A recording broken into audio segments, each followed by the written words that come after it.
Thank you. To the Tribe Table. Thank you. I'm excited to have you here. I love that name, by the way. Good. Well, it's a format that we use within Tribe of Women, and it's just all about the, comfortable, safe place that you get to come and talk about whatever you need to talk about. Awesome. And it also a little metaphorically, women having a seat at the table.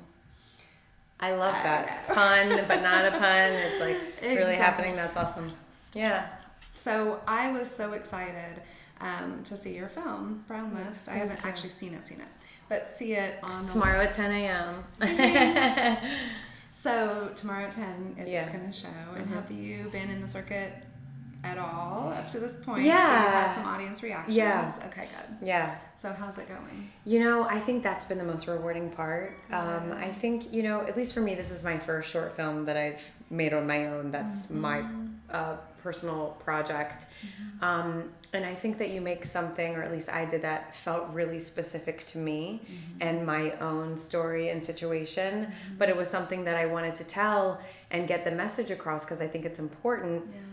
But I think, and so it's probably the most creatively gratifying thing I've ever done, is, making your own art and having total creative control over the whole process, but making something that means so much to you that, hopefully you cloak a very strong message in comedy, but people walk away, they're laughing during and they walk away thinking about something else. But really the most rewarding thing that you can't ever, for me, I didn't expect, is when people in the audience, not actors, not people in the industry, come up to me and tell me how my film impacted them.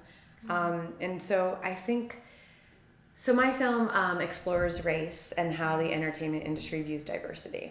So it can seem pretty specific to our world of acting and film and television, but it really explores a more universal theme of enough-ness, and self-acceptance. And so people coming up to me from the communities where my films have played and saying, I'm so glad you told that story. I felt the same thing, and I've had all kinds of people, Black people, other brown people, gay people. I had a teacher tell me that, because I'm my dad's Muslim, my mom's American, I'm mixed race, my dad's from Afghanistan.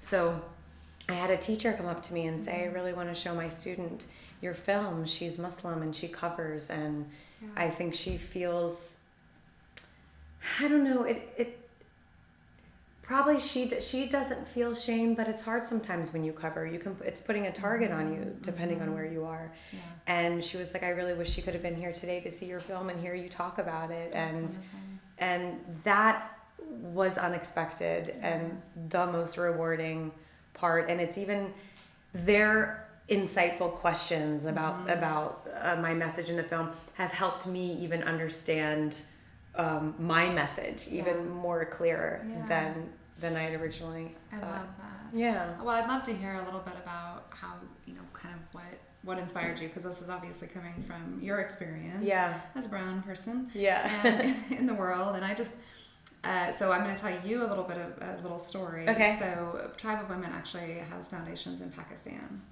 And I did work in Pakistan. You did? With women entrepreneurs, Wow. Because I was an entrepreneurship coach for the first, 15 years of my career. So you spent time there. So I did. And the reason that it has foundations for Tribe of Women is because as an entrepreneurship coach, I coach women specifically because we just do business differently. Yeah. And so when I was asked to do international work, Pakistan was the first country that came up as where we would go. That's so exciting. And that was fantastic. And when I went, and when I came back, I was asked to do a TEDx talk, which was wonderful. And they wanted me to talk about a lot of different things. But what happened when I went to Pakistan and in working with women entrepreneurs there, I realized it was just that we're really all the same. I mean, that was the big lesson. That's awesome. In that, and that women supporting each other is kind of it's kind of the key. It's the piece that's missing that could unlock all of the other pieces. And it was just beautiful for me. And you talk about hijab, niqab, all of the different options that women have. And people would constantly, from the U.S., would constantly ask me, did you have to cover? like full cover? Did you have to? And I said, actually, no, I didn't. Nobody had to. Nobody was required to. Right. We were working. We had women, side by side with no head cover, some with niqab, some with hijab. Yeah. And they just sat side by side, and these were different choices that they made personally, but it wasn't affecting their work and what they were trying to get done. Well, it's awesome that they had the choice. Yeah. Well, and exactly, and it wasn't, and so I understood where the question came from. Yeah. And I think that there were different. I understood where the question came from, and I think that it was more just it was the lump summing of that country, everybody in it, and a lot of times it's all those countries. Mm-hmm. It's all those countries, just all of them. Yeah. So trying to parse that out piece by piece was a very interesting experience for me. But the beauty of what is underneath all of us, no matter what, was the thing that resonated with me the most. Yeah. So when I saw your film and I saw that was part of what you were going to talk about, but I love your word enough-ness, and I think that probably comes out in a lot of what you talk about. Yeah. Is beautiful. So I want you to talk more about that. Yeah, sure. So enough-ness for me, it's funny because my sister and I, we when we were younger, all we wanted to do was look like everyone else. And we were much darker then. Like, if I walked from here to the mailbox, I would get a tan line, but sunscreen, cancer, trying to stay youthful. You don't do that. But I tanned very easily, so I was really dark when I was little. And we had big, thick, curly brown hair, really, really thick eyebrows. I mean, it was, my husband saw a picture of me from grade school, and he's like, babe, what happened to those eyebrows? Just get those eyebrows. That will totally. And I'm like, I know. And my dad forbade us from getting our eyebrows waxed. My sister, but we're like, everyone's getting them. Thin eyebrows are in. We need these thin eyebrows. We went to the salon, got them waxed. So thin. My sister's girl was worth one hair. We go home crying. My dad's like, I told you. And we're like, I know. And the funniest thing about that, though, is that is the only part of my body that will not grow the hair back. I've gotten 15 laser hair removal treatments on everywhere else.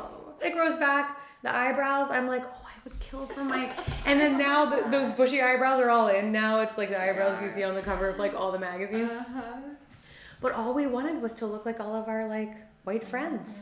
Yeah. That's what we wanted. We didn't want our brownness, and we didn't want to smell like Afghan food everywhere we went. We didn't... Which is so good. Yeah, I know. It's so good. And it's funny because we laugh about now all the things we wanted when we were little are the exact opposite. Not exact, but oftentimes the opposite of what we want now. But I think when you're little, with every kid, whether you're mixed race or not, you just want to be like other kids. And we just wanted to be like Americans, And so that's been an interesting journey for me, kind of looking back, being like, well, had I known then what I know now, I would have kept my eyebrows, I wouldn't have been ashamed of all the letters in my last name, or my coat always smelling like food, or whatever the thing was. But you don't know that when you're little. And so I hope part of this message is that I can tell other people, whether it's Muslim girls or anybody that feels different.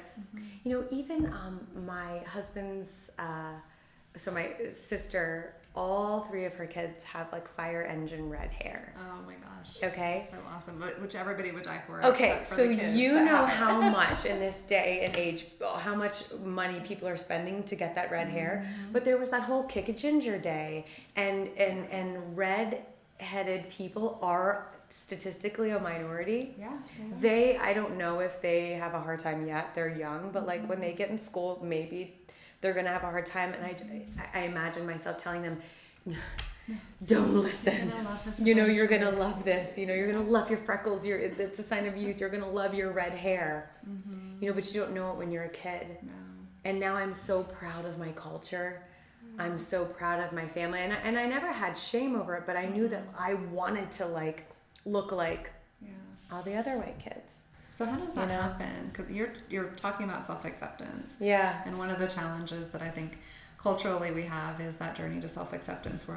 We are always keeping up with the Joneses. Yeah. Social media is telling us what to look like. Our friends are obviously telling us what to look like. And that doesn't stop at a young age. It's a ongoing thing that follows us. Yes, it does. And as social media grows, as those influences grow, then that grows. So what are some of the self-acceptance pieces of what your message? I mean, it's a short, so you obviously can't get all of the messages in 6 minutes. minutes.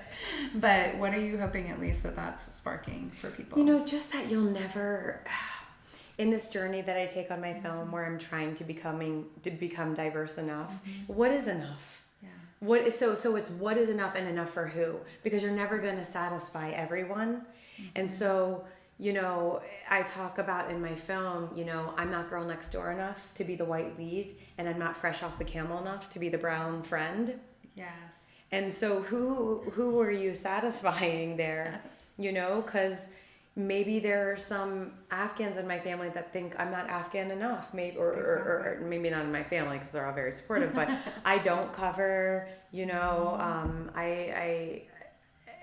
so am I Afghan enough for them? Am I Afghan enough for this fantasy? It's a sort of what Explorers is. It's a fantasy that people form of you the moment you walk in the room, no matter what color you are. It's what you're wearing, how your hair is, how you speak. Within, I think it was Malcolm Gladwell, right, that wrote that book, and I think it's about within the first Blink. Was that it? Love that. Within the first such a good, 3 seconds, people create an impression of you. Yeah. So, you know, to me, it's about how can I fulfill this sort of generalized fantasy of what a brown person is? And the people that are making those decisions aren't even brown. Yeah. So they're like, well, why is your skin so light? You're from Afghanistan. Why is your skin so light? I'm like, because I look like people from Afghanistan. And not every person from Afghanistan. There's dark people, light people, like within every culture. Exactly. So I diverge. But to your question of self-acceptance, I think stuff like this, the conversations we're having, the festival that we're in now that's devoted all to inclusion and diversity, it's stuff like that, and doing more things like that, and having more people in magazines and advertisements. Yes. I think it's having celebrities come out that don't Photoshop themselves and show what they really look like. Oh my gosh, yes. I think is part of creating a more positive message and giving young people or any age person something at any point in their life, yes, that feels more real to aspire to, and that you want to aspire to like the morals of that person, and not like, oh, they're like who they are as a person as opposed to what they look like. And I agree with I like the Blink assertion, and we talk a lot about gender bias, but just bias in general, that we all have it. And one of the things that is resonating, and I think that you're talking about, is having the conversation, sparking the conversation, because they're the tough conversations that we've kind of been avoiding. Yeah. And we've just kind of been going along and doing what we've always done. And assuming, and not really even knowing where those are coming from. Yeah. They're, biases, either experiences that we've had or lack of experience. And so, even in my story about Pakistan, I realized that these questions are just coming from lack of experience and not knowing. And so, that opening that door, having those conversations. Yeah. And then the cool thing is that then there's consciousness, right? And if we're conscious and really are honest with ourselves about what our biases are. Yeah. And then we can be like, oh, that's where that's coming from. Yeah. That's what I'm doing. And now I can choose to or not to do that anymore.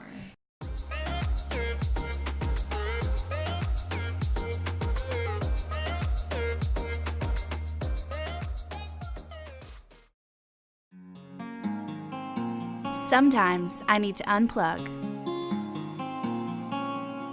Sometimes I've got to reboot.